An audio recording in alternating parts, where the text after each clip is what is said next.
साथियों नमस्कार, मैं हूं नीरज पटेल और आप देख रहे हैं नेशनल जनमत। तुम शूद्र हो, शूद्र के साथ महिला भी हो, इसलिए कथा नहीं बल्कि मुजरा करो।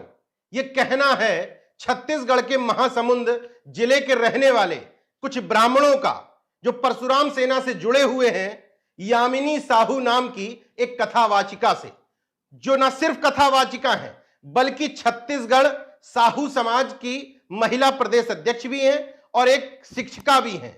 उनको फोन करके धमकाने वाले ब्राह्मण समाज के लोगों ने कहा कि व्यास मंच पर बैठकर तुमने भागवत कथा वाचन करके शास्त्रों पुराणों का अपमान किया है, इसलिए तुमको नाच गाना करके मुजरा करके पैसे कमाने चाहिए, भागवत कथा के माध्यम से नहीं। तुलसीदास चौबे जी द्वारा रचित रामचरितमानस वेद पुराण शास्त्रों के हिसाब से एक तेली जाति की महिला को शूद्र कहने में कोई आश्चर्य नहीं होना चाहिए। मगर यह देश अब मनुस्मृति के विधान से नहीं बल्कि बाबा साहब के संविधान के हिसाब से चल रहा है, और उस संविधान का आर्टिकल 15 यानी कि अनुच्छेद 15 कहता है कि धर्म, मूल वंश, जाति, लिंग, जन्म स्थान के आधार पर किसी भी भारत के नागरिक से भेदभाव नहीं किया जा सकता, और इस संविधान की रक्षा करने का उत्तरदायित्व है देश के प्रधानमंत्री नरेंद्र मोदी जी के पास। वैसे तो उनकी जाति मोड़ घांची है, मगर न सिर्फ अप्रत्यक्ष तौर पर प्रधानमंत्री नरेंद्र मोदी बल्कि उनके भक्त भी ये बताने की कोशिश करते हैं कि मोड़ घांची जो जाति है वो उत्तर भारत में तेली बिरादरी से मिलती जुलती है, इसलिए क्योंकि मोड़ घांची जाति का कोई उपयोग तो उत्तर भारत में किया नहीं जा सकता, तो कम से कम तेली बताने पर एक बड़ा जाति वर्ग उनको वोट बैंक के तौर पर मिलता है। जसोदा बेन को प्रधानमंत्री नरेंद्र मोदी की पत्नी के तौर पर उत्तर भारत में तेली समाज के कार्यक्रमों में जाते हुए देखा है। मतलब परशुराम सेना के ब्रह्मज्ञानियों ने यामिनी साहू को यह बताने की कोशिश की है कि भले ही आपके समाज के लोग खुद को प्रधानमंत्री नरेंद्र मोदी से जोड़ लें, वैश्य होने की गलतफहमी पाल लें, खुद को व्यापारी वर्ग से जोड़ लें, मगर आज भी ब्राह्मणों के अनुसार तेली समाज के लोग शूद्र वर्ण में ही आते हैं। मेरे एक मित्र मुझसे बहुत बहस किया करते थे, साहू समाज से थे, कि हम शूद्र में नहीं बल्कि व्यवसायी वर्ग हैं, संपन्न लोग हैं, पैसे वाले लोग हैं, इसलिए हम वर्ण व्यवस्था के हिसाब से वैश्य में आते हैं। संविधान को मानने के हिसाब से मैं वर्ण व्यवस्था में यकीन नहीं रखता, मगर उनकी गलतफहमी दूर करने के लिए मैंने पूछा कि चलिए मान लेता हूं तेली समाज के लोग तेल का अच्छा काम करते हैं, तो मुझे देश की टॉप 5 या टॉप 10 कंपनियों में से एक कोई कंपनी बता दो, तेल, घी या डालडे की, जिसका मालिक तेली समाज का व्यक्ति हो, बनिया ना हो।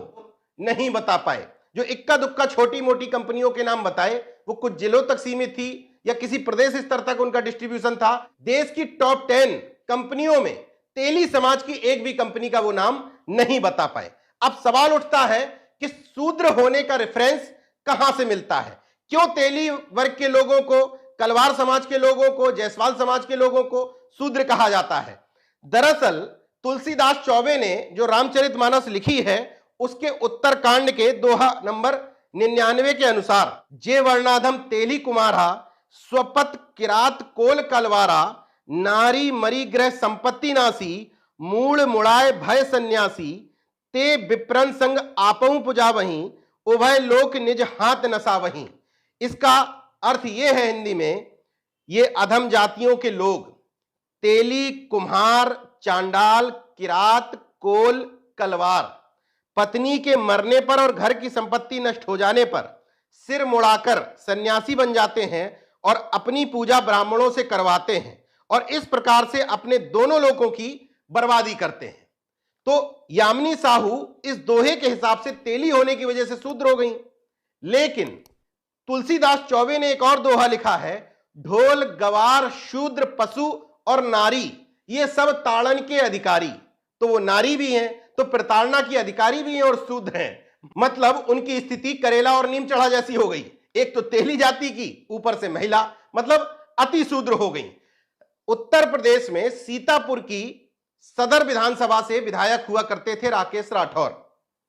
वो तैलिक महासंघ के माध्यम से तेली समाज को यह समझाते रहे कि मूर्खता में मत पढ़ो, शास्त्रों में तुम्हारे लिए किस बात का वर्णन किया गया है, तुमको कितना लज्जित किया गया है, फिर भी झूठ और भ्रमजाल के माया जाल में तुमको उलझा करके तुम्हारा वोट बैंक खींचने की कोशिश की जा रही है।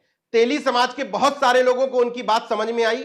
बहुत सारे लोग जिनको ये बात सुनकर के तकलीफ होती थी, उनको इस एपिसोड को गौर से देख लेना चाहिए और यामिनी साहू की बात को खुद अपने कानों से सुन लेना चाहिए। मामला ये है कि 15 तारीख को कुछ लोगों के फोन आए और उन्होंने अपना, मैं उन लोगों को नहीं जानती थी कि वो कौन है, उन्होंने अपना नाम खुद बताया और उन्होंने मुझे कहा कि आप भागवत के अधिकारी नहीं है और नहीं कर सकती हैं। एक बात उन्होंने प्रमुखता से कही कि स्त्री जाति को अधिकार नहीं है। दूसरा उन्होंने कहा आप शूद्र हैं और शूद्र होने के कारण भी आपको अधिकार नहीं है और आपको ये हम करने नहीं देंगे। इस तरह से सभी लोगों ने कही, जाति सूचक बातें कही और अपमान भरे शब्द भी और कहे उन्होंने। फोन करने वाले ब्राह्मण को यामिनी साहू ने एक बात बहुत अच्छी कही कि ब्राह्मण समाज की महिलाएं भी तो कथा वाचन करती हैं, फिर आपको तकलीफ क्यों नहीं है। इसका उत्तर ब्राह्मण भले ही न दे पाया हो, लेकिन मैं बता देता हूं। दरअसल ये पूरा मामला व्यवसाय से जुड़ा हुआ है। जाति उसमें एक फैक्टर है, लेकिन असली मतलब यह है कि अगर शूद्र वर्ण के लोग, ओबीसी और दलित वर्ग के लोग भी कथा वाचन करने लगेंगे तो उनका धंधा मंदा पड़ जाएगा।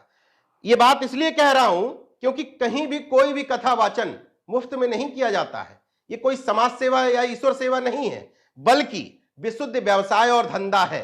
कथा वाचन का रेट प्रसिद्धि के हिसाब से तय होता है। जितना बड़ा कथावाचक उसका रेट उतना ज्यादा। अगर यामिनी साहू जैसा कोई उनके धंधे में घुस जाएगा तो उनके धंधे का नुकसान होने लगेगा। अभी तक कथावाचन में ब्राह्मण समाज के लिए 100% रिजर्वेशन चला आ रहा था, लेकिन इस रिजर्वेशन को तमाम लोग अब चुनौती देने लगे हैं तो उनके धंधे पर भी तो संकट आ गया है। मूल वजह यही समझ में आती है। इसके बाद जातिवादी नफरत का मामला तो बनता ही बनता है, मगर इस मामले में केवल प्रधानमंत्री नरेंद्र मोदी की बात भर करने से काम नहीं चलेगा। क्योंकि मामला छत्तीसगढ़ का है और छत्तीसगढ़ में मुख्यमंत्री हैं भूपेश बघेल, पिछड़ी जाति से आते हैं, और गृह मंत्री हैं जो कभी कांग्रेस के ओबीसी विभाग के अध्यक्ष हुआ करते थे, ताम्रध्वज साहू, जो यामिनी साहू की ही जाति से आते हैं। मुख्यमंत्री और गृह मंत्री के ओबीसी होने के बावजूद 5 दिन हो चुके हैं यामिनी साहू को कंप्लेंट दर्ज करवाए हुए।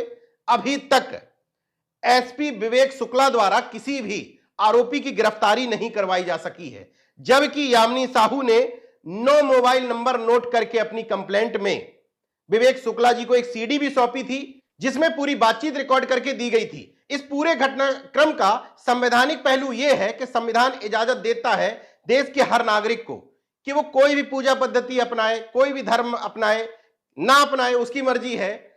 लेकिन इसका एक दूसरा पहलू है, सामाजिक पहलू।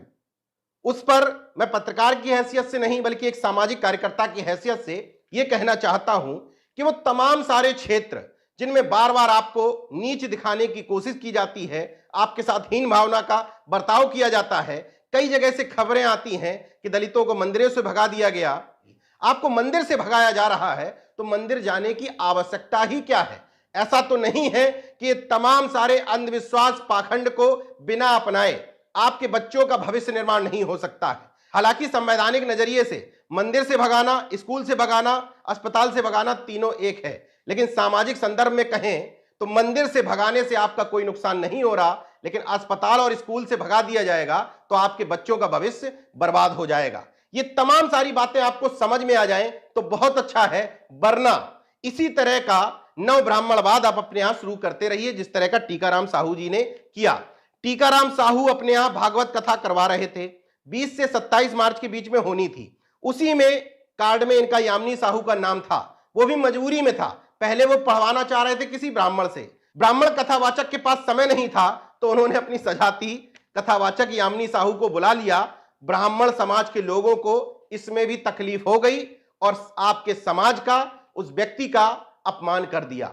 वंचित तबके को जितनी जल्दी यह बात समझ में आ जाए कि उनकी लड़ाई धर्म पर कब्जा करने की नहीं बल्कि देश के संसाधनों का, भागीदारी का, हिस्सेदारी का, नौकरियों का, व्यवसाय का समुचित बंटवारा करने में है।